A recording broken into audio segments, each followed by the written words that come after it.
By now you are aware that combining data and using join keys can save you hours of searching through vast amounts of data for a specific product item.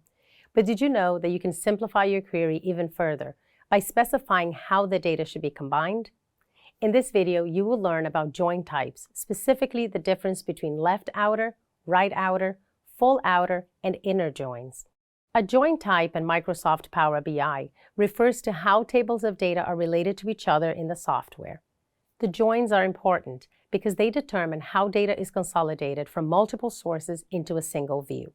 Understanding join types and their implications is crucial to building accurate, efficient, and meaningful data models in Power BI. Over the next few minutes, you'll be introduced to 4 different join types: left outer, right outer, full outer, and inner join. Let's explore each join type and the way it combines data from multiple tables based on matching criteria.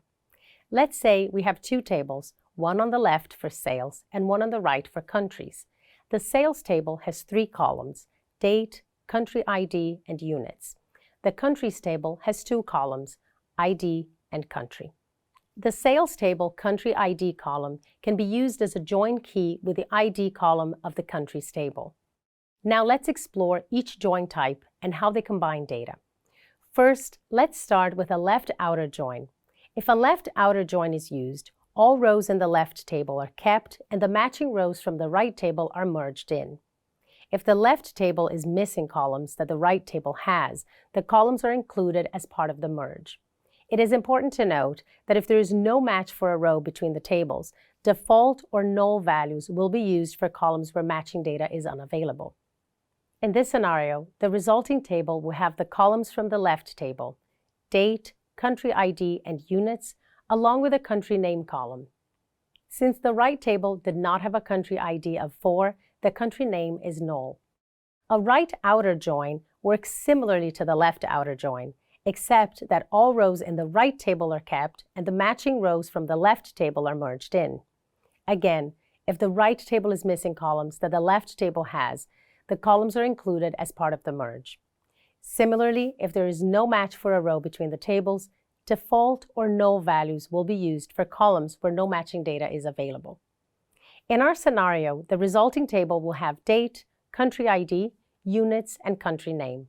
The full outer join is used when you want to retrieve all records from both tables, regardless of whether they have matching values in the join condition.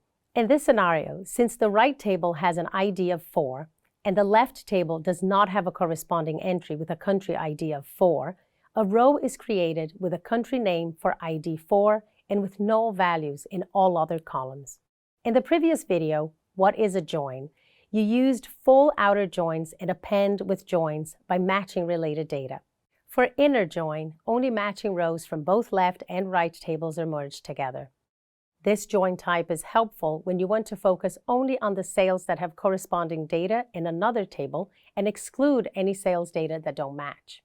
As a data analyst, you often come across the requirement to combine data from different tables or data sets related to sales and product tables. This is where merging operations, specifically join types, become crucial. Keep in mind that you should choose the combination types based on how you choose them, taking into account the specific needs of the analysis. The choice of join type will impact the inclusiveness of the data in your analysis.